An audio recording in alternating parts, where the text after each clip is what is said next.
The old man in the store smiled at Melissa. She touched his hand to take the change right away. The tiny mouth in her ears began to scream. He hurt her. He hurt her. Blood on the floor. Tonight, she lives or she dies. Melissa pulled away. Her face was burning with shame. Everyone was looking at her. The old man's smile dropped. He backed away and left the store quickly. That night, the old man's wife finally found the courage to pack a bag. After 15 years of being hit and hurt, she walked out the door and never came back. She later told the police that something had felt different that day, like a warning voice had given her the strength. Melissa didn't know this yet. She only knew that the mouth in her ears wouldn't stop screaming warnings that always come through. Melissa was just 16 years old and tired of being good. Her parents had rules for everything. No makeup, no parties, and definitely no piercing. Our family doesn't do that. Her mother always said with a strange look in her eyes. There are reasons, family reasons. But Melissa didn't care about old family stories. When the traveling fair came to the town, she saw her chance. She slipped away from her friends and found a small purple tent at the edge of the fairground. A sign read, Madame Aura, piercing that revealed the truth. The woman inside was old with wrinkled brown skin and eyes that seemed to look right through Melissa. You have the blood, Madame Aura said. Before Melissa even spoke, I can see it, like your great-grandmother. I just want to pierce my ear, Melissa said. She put $30 on the small table between them. My parents won't let me. There are reasons for that, Madame Aura said. Your family carries an old gift or a curse, depending on how you see it, Melissa sighed. Can you just pierce my ears already or not? Of course I can, said Madame Aura. But once it's done, it can't be undone. The truth will speak through you. Whatever, Melissa said. Just do it before my friends notice I'm gone. Madame Aura nodded slowly. She took out a strange bronze tool that didn't look like any piercing gun Melissa had ever seen before. It had symbols carved all over it. This will hurt, Madame Aura warned. Not just now, but later too. Before Melissa could answer, Madame Aura grabbed her left earlobe and pierced it with the tool. Pain shot through Melissa's head. It felt like fire. Then Madame Aura did the right ear too. Melissa's eyes watered. They really hurt. The pain will pass, Madame Aura said, sliding small silver loop into the fresh holes. But what comes next will be harder. What are you talking about? Melissa asked, touching her sore ears. When the first truth comes, don't fight it, Madame Aura said. Your family has carried this gift for generations. It keeps on, but not you. Melissa rolled her eyes and left the tent. Adults are so dramatic. She just wanted cute earrings like her friends. That night, Melissa's earlobe throbbed. The pain kept her awake. Around midnight, she went to the bathroom to check them in the mirror. The holes looked red and angry. She thought she saw them pulse. I should take this out, she whispered. But when she touched the silver loops, her ears hurt so badly that she cried out. In the morning, her mother screamed when she saw the piercing. What have you done? She said. Who did this to you? It's just earring, Mom, Melissa said. Everyone has them. We are not everyone, her mother snapped. There are reasons nobody in our family gets piercing. Didn't your grandma ever tell you the stories about how great-grandma Lisa could see bad things coming? Oh, Mom, those are just stories. Her mother grabbed her shoulders. Where did you get this? Was it at the fair? Was it a woman named Aura? Melissa's mouth fell open. How did you know? Because she found your grandmother too. And her mother before that. She always finds the ones with the gift. What gift, Mom? Melissa asked. The sight, the warning. That truth-telling, I just hope it will skip you and is not you. You are freaking me out, Mom. But deep down, she remembered Madame Aura's words. Your family carries an old gift or a curse. At school that day, Melissa's new earring got lots of attention. Her best friend Jade was jealous. "Your mom actually lets you?" Jade asked, touching one of the silver loops gently. The moment Jade's finger brushed Melissa's ear, something strange happened. The piercing hole opened wider. Melissa felt it stretch, and then, to her horror, she heard a tiny voice come out of the hole. "She takes things, your bracelet, your lipstick, your money. Check your wallet." The voice was high and scratchy. It was coming from her ear. Melissa clapped her hands over it, but the voice kept going. "Your missing phone charger, your math homework. She takes it all." Jade jumped back. "What was that? Did you hear that?" Melissa was shaking. "I have to go." She ran to the bathroom and locked herself in a stall. Slowly, she moved her hand from her ear and looked in her small mirror. The piercing hole had changed. It had lips now, tiny perfect lips that were moving. "Thief," the little mouth whispered. "She steals from you." Melissa checked her wallet. $20 was missing, the money she'd been saving for lunch all week. For 3 days, Melissa didn't go to school. She told her parents she was sick. It wasn't a lie. She felt sick with fear. What was happening to her? The piercing hole had gone back to normal after that first time, but they still hurt. Sometimes, when she was alone, she thought she heard tiny whispers from them. Her mother brought her soup and sat on the edge of her bed. "Your grandma is coming tomorrow," she said. "She will know what to do." "About what?" Melissa asked. "Mom, they are just earrings." Her mother shook her head. "I've seen your ears, Melissa. The way the holes changed.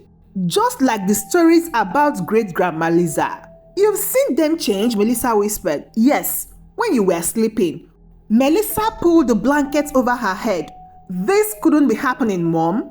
The next day, Grandma Eva arrived. She was small and tough, with hair still dark at 70. She took one look at Melissa and nodded. "Oh, this one looks strong." They sat at the kitchen table while Grandma Eva told the story. "Our family had had this gift for generations. Some say it started with a deal made with spirits who wanted to warn people about danger. Others say it's a curse from a witch who was angry that our ancestors wouldn't help her. All I know is that it chooses one woman in each generation." "What exactly is this?" Melissa asked. "The truth telling, the warnings." Grandma Eva pointed to Melissa's ears. "When you touch someone, the mouth will speak warnings about them. Things they've done, things they might do, dangers around them." "That's impossible," Melissa said. "Your great-grandmother had it. The piercing, opening the way for the voices to be heard." Grandma Eva sighed. "By the end, she had mouths all over her body, each one screaming different warning." Melissa felt cold.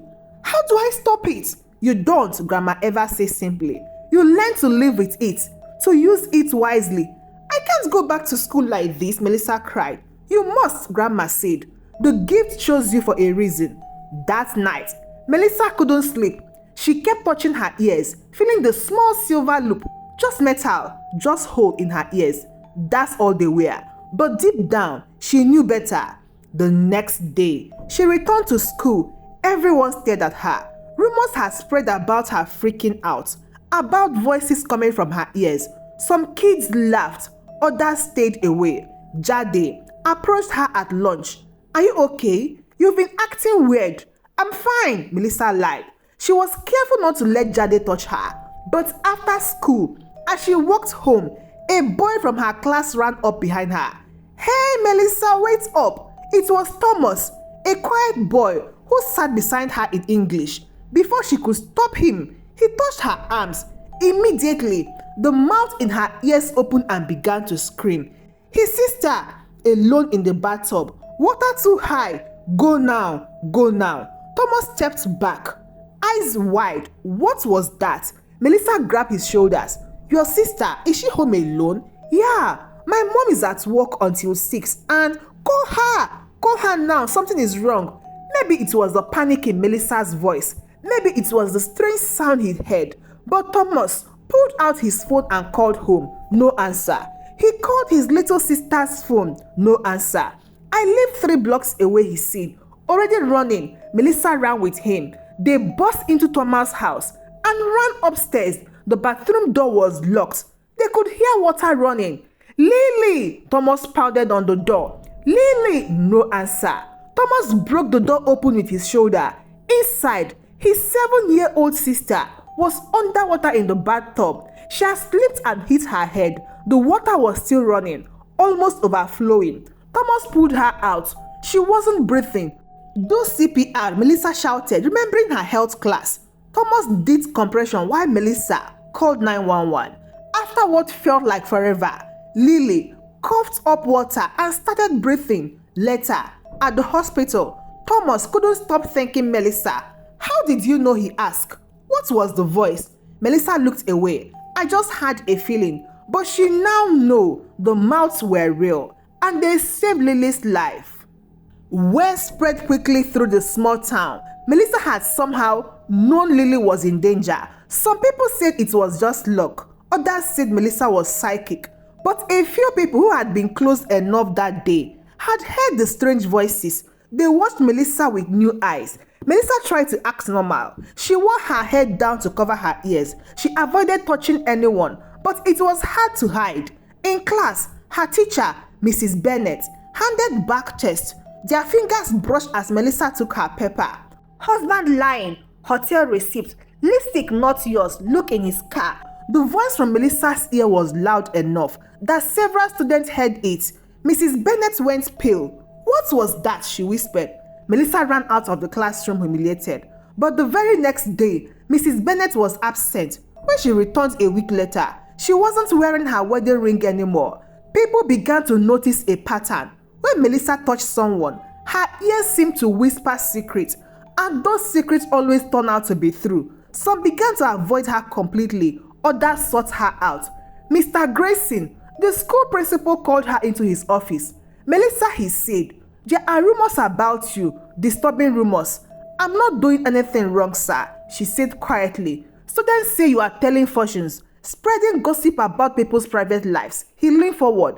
This has to stop. Before she could answer, his secretary opened the door. Sorry to interrupt, but your wife is on line 1, she said is urgent. Mr. Grayson picked up the phone. As he listened, his face changed. He hung up and looked at Melissa with new eyes. My son just collapsed at soccer, he said slowly. They think it's his heart. Did you know? Melissa shook his head. I didn't touch you, sir. He looked at her for a long moment, then grabbed his coat. Go back to class, Melissa, now. After school, people were waiting for her. Parents, neighbors, even some kids from school. They had questions. They wanted to know if their spouses were faithful, if their medical tests will come back okay, if they should take that new job. I'm not a fortune teller, Melissa shouted. Leave me alone. She pushed through the crowd and ran home. But it only got worse.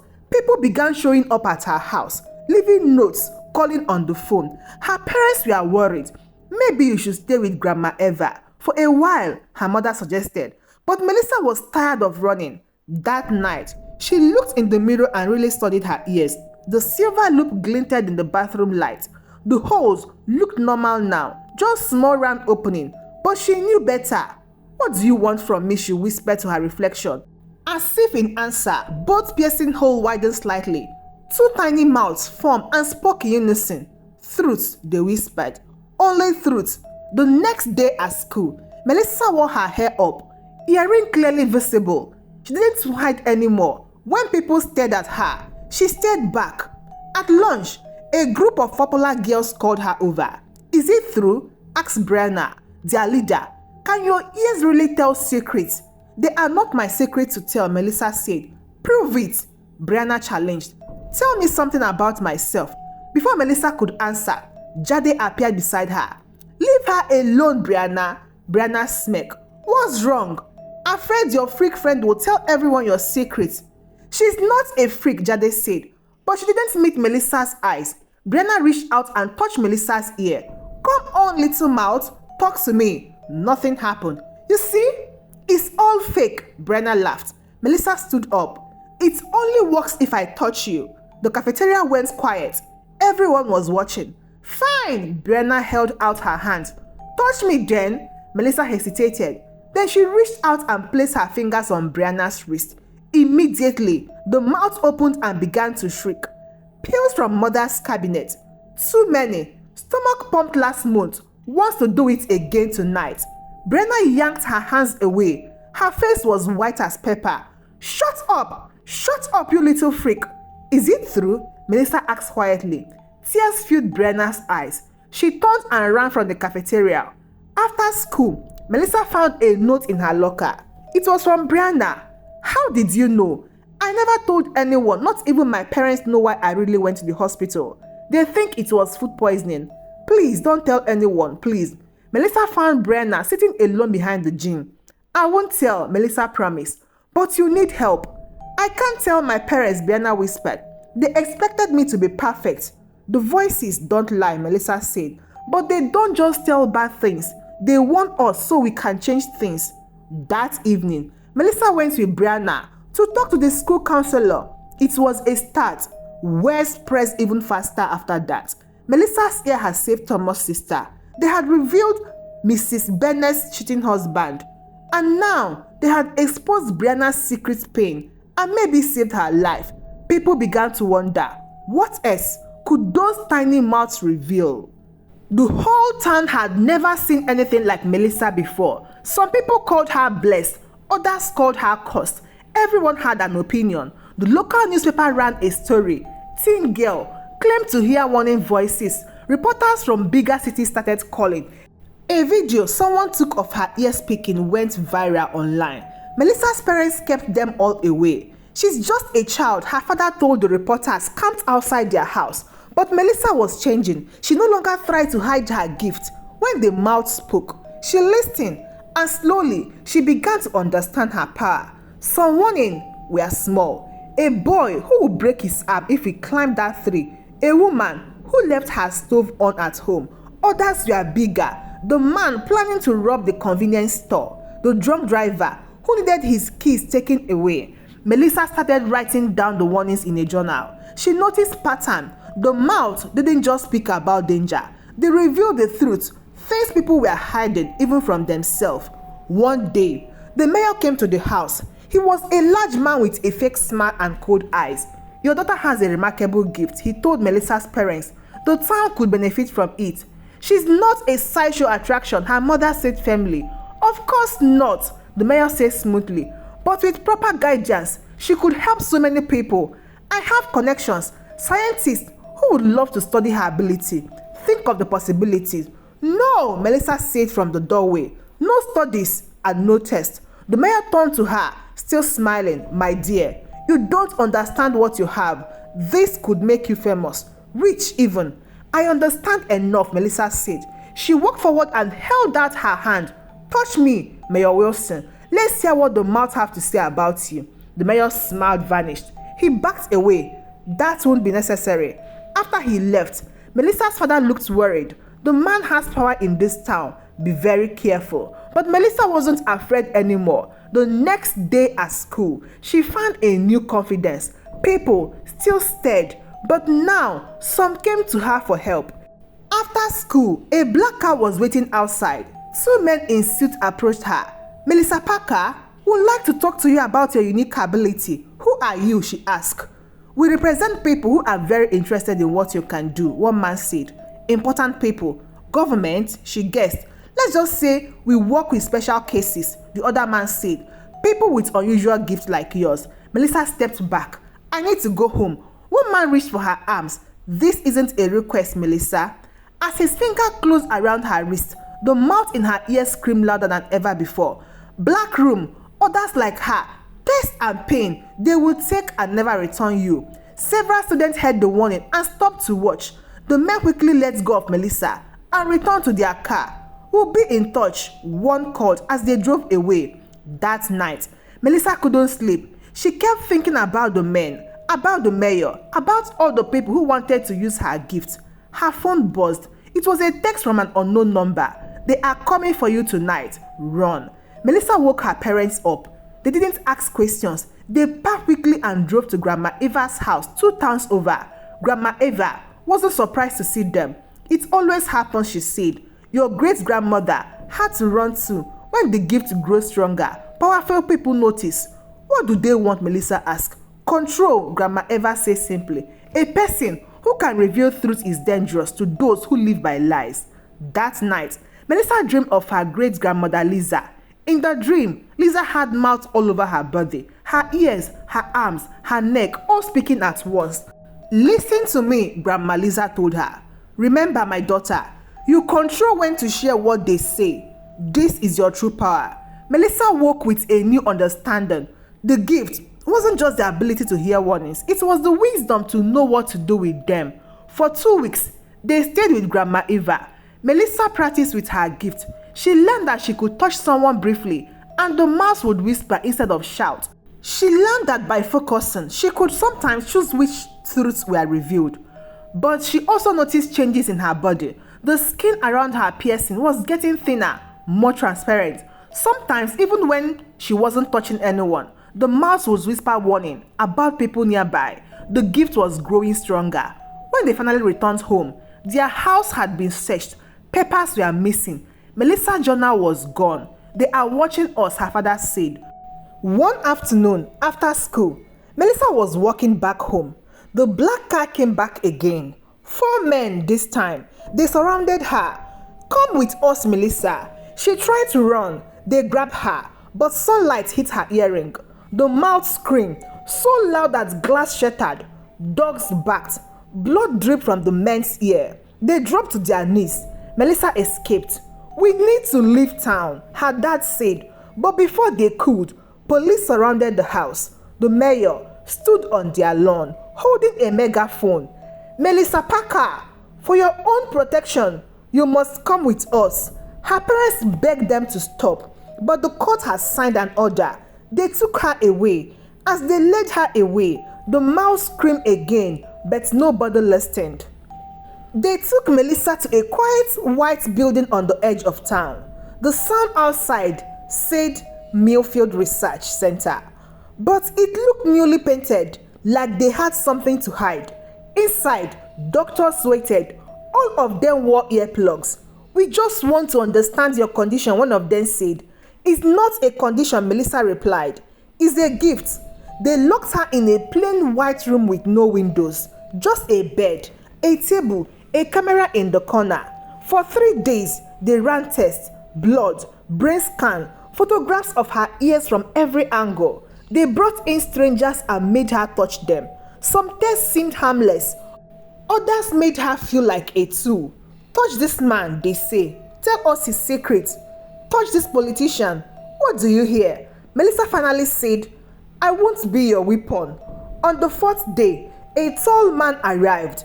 He wore an expensive suit and walked like he owned the building. The senator is here, the doctor whispered. He came into Melissa's room and stood at a distance, like she was dangerous. So this is our truth teller, he said. Her gift is tied to her piercing, a doctor explained. We think if we remove them, the ability might stop. Melissa sat up. You can't take them off. They are part of me. The senator tilted his head. Some truths are too heavy for the public. Silence protects stability. That night, Melissa overheard 2 doctors whispering outside her door. The procedure is tomorrow. Full removal of both ears. Isn't that extreme? The senator wants it done. He wants to be sure. Melissa couldn't breathe. They were really going to cut off her ears. Then she remembered what Grandma Eva once said. The gift protects itself. When threatened, it grows. She sat on her bed and whispered, Help me. At first, nothing happened. Then she felt heat, tingling, a strange stirring under her skin. Suddenly, tiny mouse began forming on her arms, her legs, her chest, all whispering at once. They told her everything. How many guards were outside, the key code for the door, the nurse who had a sick mother and would help her if asked the right way. When the night nurse came in, Melissa looked her in the eyes. Your mother's test came back, she whispered. It's not cancer. The nurse froze. Her lips trembled.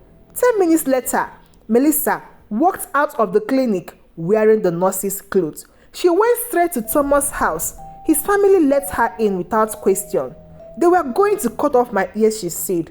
I need to speak. I need people to hear. Thomas nodded. The town meeting is tomorrow. Everyone will be there. His mother warned. They will be looking for you. Melissa touched her earrings. Then is the perfect time. The town meeting was set for that evening in the high school gym. Everyone important will be there. The mayor, teachers, police, even Melissa's parents. She couldn't just walk in. They would grab her the moment they saw her. But Thomas' father had keys. He worked as a janitor. He gave them access through the back door. 2 hours before the meeting, Melissa and Thomas hid inside a storage closet near the stage. You don't have to do this, Thomas whispered. Melissa nodded. I do. If I don't speak, they will keep lying. They almost took everything from me. The meeting began. The mayor talked like everything was normal. Budget, roadwork, project. Then he said, the young girl with the condition is being cared for. Everything is under control. Melissa's parents stood up. That's a lie, her father shouted. You kidnapped her. She's our child, her mother added, crying. We haven't even been allowed to see her. Police moved towards them. That was the signal. Thomas hit the switch. The gym went dark. Gas filled the room. When the lights came on, Melissa was already on the stage, standing at the mic. Hello, Millfield, she said. The room froze. Cameras came out. Phone raised. If anything happens to me, Thomas is live streaming this right now. The whole world will see it. The mayor's voice tightened. Melissa, you should not be here. Why? She asked. Because I can tell the truth. He ordered the police to arrest her. Melissa didn't flinch. She reached into her pocket, took out a pin and pricked her palm. From the court, a tiny mouth opened and it started to speak. Missing money, secret account, $3 million. Gasp filled the room. The mayor stepped forward. She's disturbed, don't believe her. But the mouth kept going. School roof, cheap material, collapse risk, bribes taken. The principal stood up. She's not lying. We've been patching that roof for years. Someone shouted, that's our children in that school. Police grabbed Melissa roughly, but the moment they touched her, the mouth in her ear screamed. He beats wife. She steals from evidence lockers. The officer stepped back, shocked. Melissa's parents made it to the stage. This is our daughter, her father said. She's not a cause. She's the only reason some of you are alive. A woman from the back stood up. It was the nurse who had helped Melissa escape. They were going to cut off her ears, I heard them say it. Men in suits began moving through the crowd. The same one who had tried to take her before. Melissa didn't wait. She rolled up her sleeve, revealing tiny scars. Then she focused, and dozens of mouths appeared on her skin. Each one began speaking. Secrets, lies, warning, corruption. It was too much to stop now. The crowd erupted. Chaos and anger. The men in suits ran towards her, but the thieves had already escaped. As they grabbed her and dragged her off stage, Melissa looked back. I love you, she whispered to her parents. Then everything went black, but the truth had already been heard. Melissa woke up in a clean white room. No windows, no sunlight, just stillness. Her head hot. She reached up, but her hands were strapped down. Don't move, a voice said. It was a doctor. Quiet, cold, making notes on a tablet. Behind him, 2 armed guards stood watching her. The procedure is complete, he said. Melissa blinked. What procedure? The doctor didn't answer at first. He only looked up once. Your ears were removed. Clean cut. No more mouths, no more dangers. Melissa turned her head away. Tears slid down. They had done it. They cut off her ears. Why? She whispered. Why are you so afraid of the truth? Because truth shakes things, the doctor said calmly. And people like things to stay the same. They kept her locked up for days. They tested her, tried to make her touch people, and nothing happened. Even when criminals were brought in, the gift was silent. The senator came once just to look at her. You've helped your country more than you know, he said. You cut off my ears, Melissa said, but not the truth. The senator didn't argue. He just left. Melissa felt hollow. She had failed. She cried that night, quiet, tired tears. But something started to burn, not pain, something deeper, something rising. The next morning, her wounds began to itch. Then they burned. Melissa winced. She thought it was infection until she heard the whisper, we are still here. She froze. Who is there? She whispered. Us, the voice replied. The truth doesn't live in your ears, it lives in you. Melissa turned her head towards the mirror. Dear, just for a moment, She saw her great-grandmother's reflection, Lisa, wrinkled, wise, and kind. You were never just the ears, the vision said. You were always the voice. Melissa felt something unlock inside her. Later that day, a doctor came in and touched her arms, and then her skin opened. Right there on her shoulder, a mouth appeared, and he spoke. You abuse patients. You lie about the numbers. You've hurt 7 people. The doctor dropped his tools. Others rushed in. Alarms blared. Melissa didn't panic. She was calm. She was back. More mouths opened, not just on her shoulder, but across her body, each one telling the truth, not screaming, just revealing. Later, the senator stood behind the glass. It evolved. One of the doctors whispered, "We can't remove the gift. It's in her blood now." Melissa looked straight at him and smiled. That night, she escaped. No alarm, no struggle, just gone. Back in town, things were different. The mayor had been arrested. The clinic was shut down. The truth Melissa exposed had shaken everything. One evening, she knocked on her parents' door. They opened it and held her for a long time. "Your ears," her mother whispered. "Gone," Melissa said, "but not the gift." She showed them. Her skin shimmered and tiny mouths appeared. Soft, small, full of truth. She could now control it. Choose what to reveal, when, and to whom. Not to hurt, but to help. The videos from the school meeting had gone viral. Now people across the world knew about the girl whose skin whispered the truth. Some believed, some didn't. Melissa didn't care. She wasn't for show. She was for truth. One day, Grandma Eva visited. She touched Melissa's cheeks where the ears used to be. "You've done what Lisa couldn't," Grandma said. "You survived it." "Why our family?" Melissa asked. "Because one woman long ago begged to know when her children were in danger," Grandma Eva said. "The spirits gave her truth, but they made her carry all of it." Melissa nodded. That night, in her mirror, she made the mouth appear. All of them, on her arms, her chest, her face. They whispered stories, pain, warning, forgiveness, and grace. And Melissa whispered back, "I accept you." "Truth," the mouth replied. "Truth," Melissa agreed, but with mercy. The next day, a letter arrived. No return address, just one sentence. "We are watching you." Melissa smiled and wrote back, "I am watching you too." And far away, a powerful man touched that paper and heard a tiny voice whisper every dark thing he had ever done. Thank you so much for watching, and please don't forget to share this story with your family and your friends whom I love to see them. Till I see you again in my next story. Goodbye.